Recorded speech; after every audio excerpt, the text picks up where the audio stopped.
Karen claims I'm too old to have asthma, so she steals my inhaler.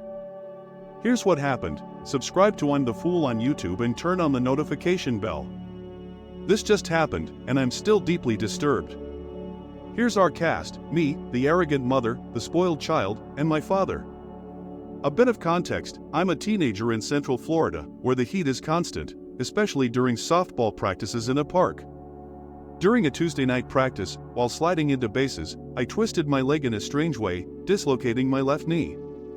It was painful, and my father wasn't present as he had gone to get a soda. My teammates put me on a bench near the playground, waiting for my father to take me to the doctor. We didn't go to the emergency room as we don't have health insurance, and we judged it not to be a serious emergency. Despite stopping the tears, I'm anxious, fearing it might be a severe injury.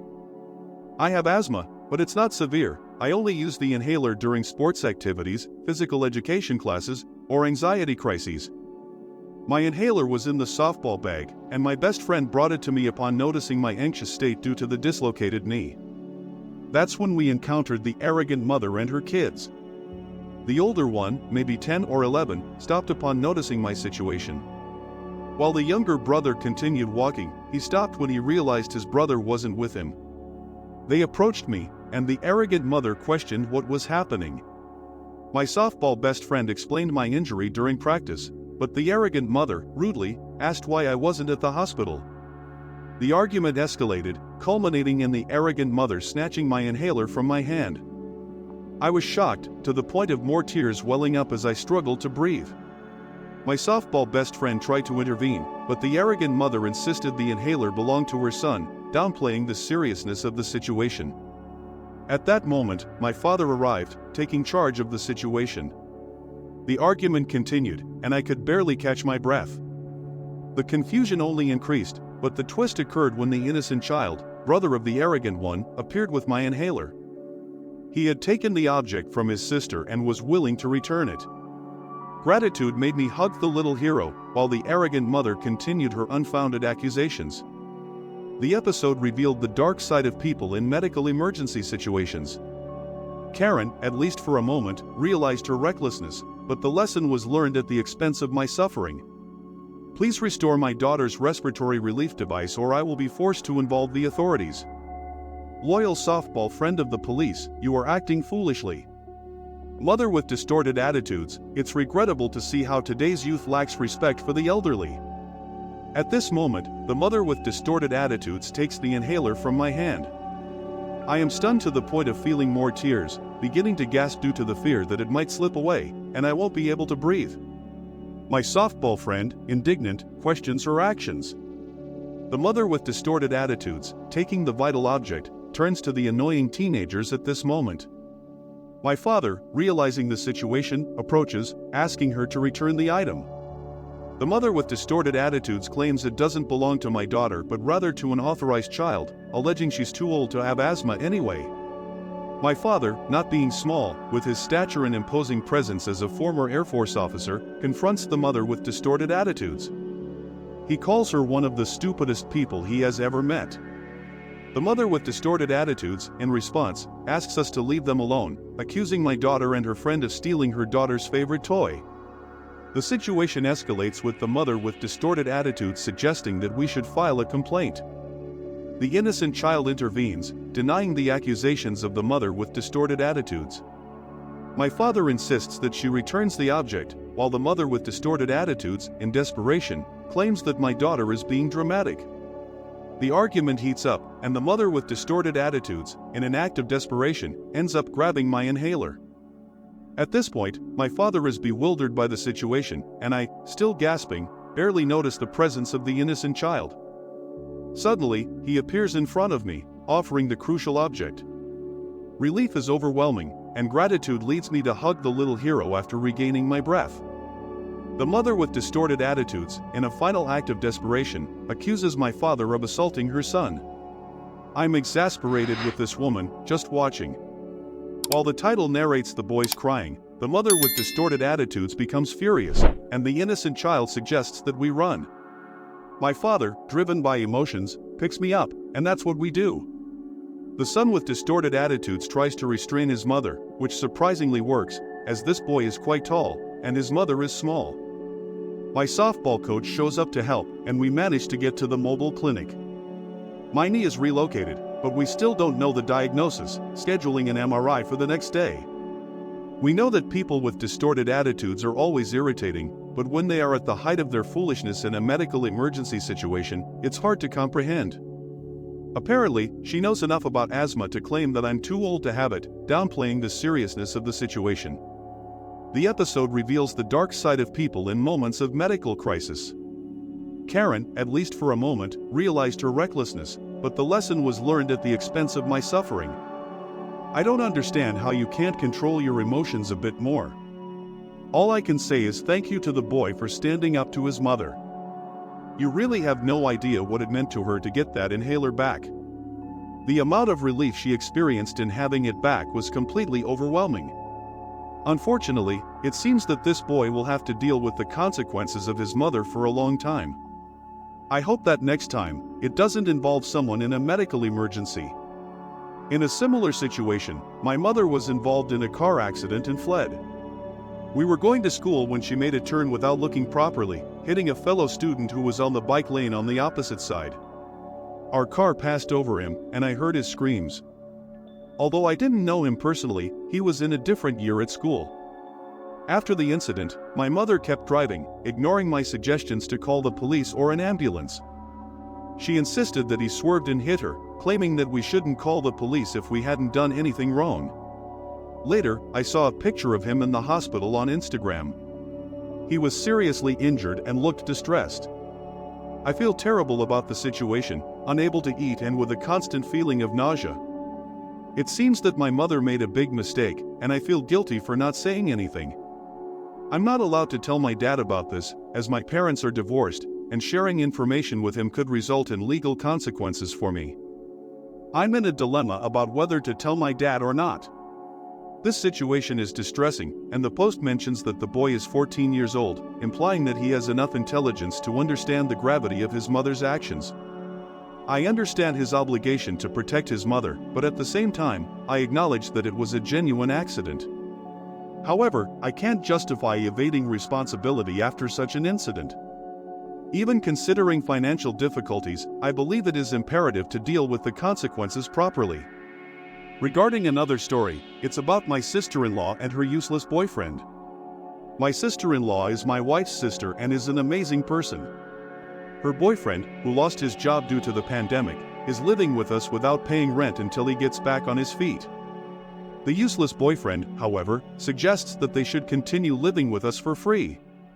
We are glad to have an amazing sister-in-law, always helping at home, spending time with the family, and being my wife's best friend.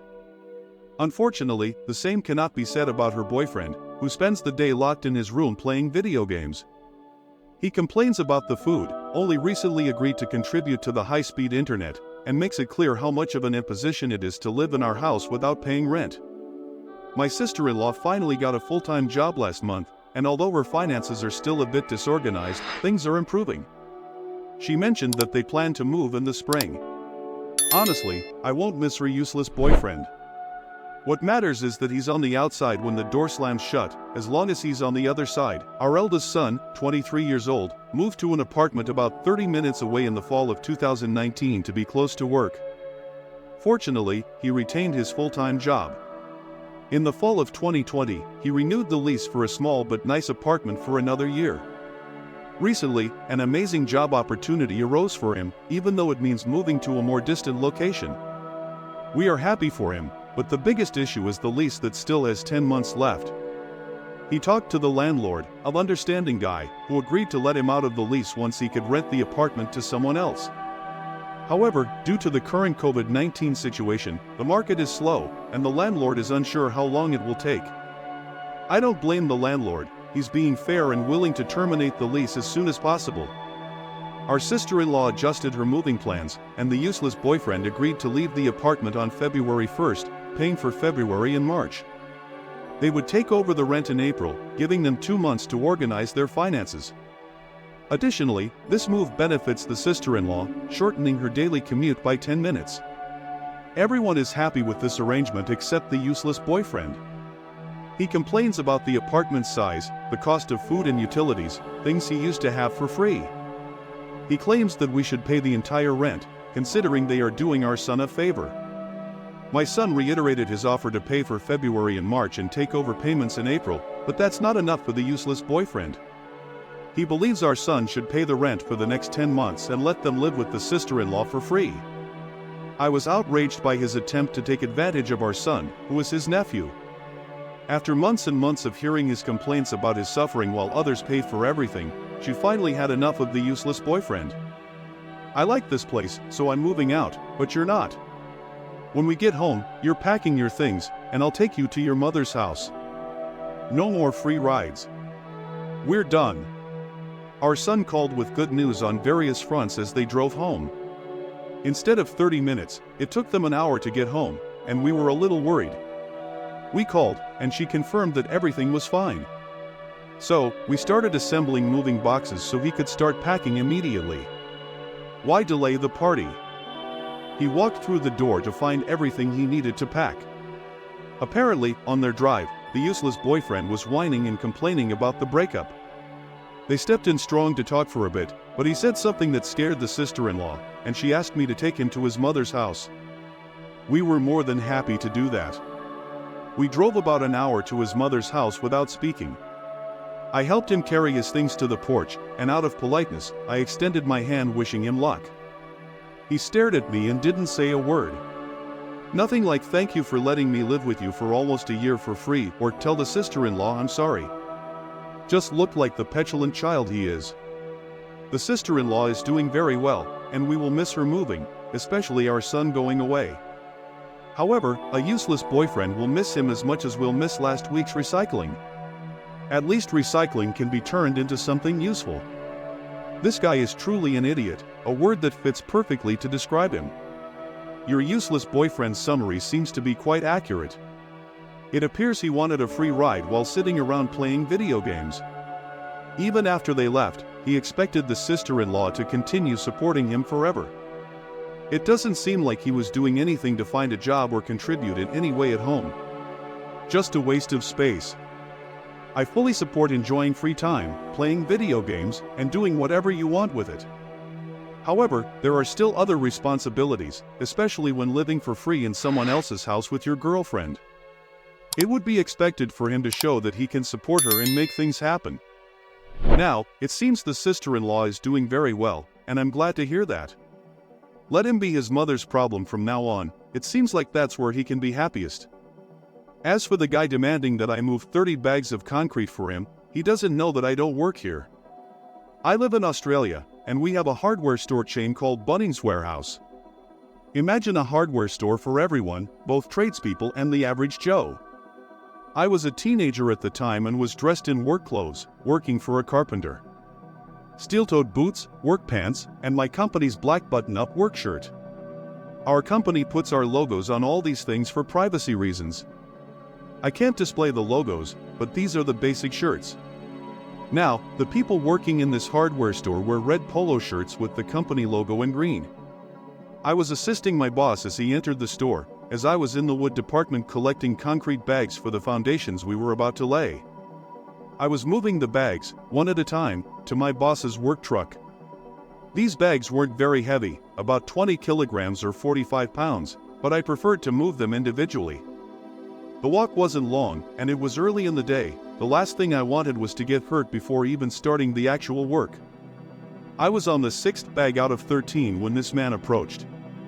He was a regular handyman, certainly not a tradesperson, just an average 50-year-old guy, bald, who wanted to prove he could successfully screw together a garden shed.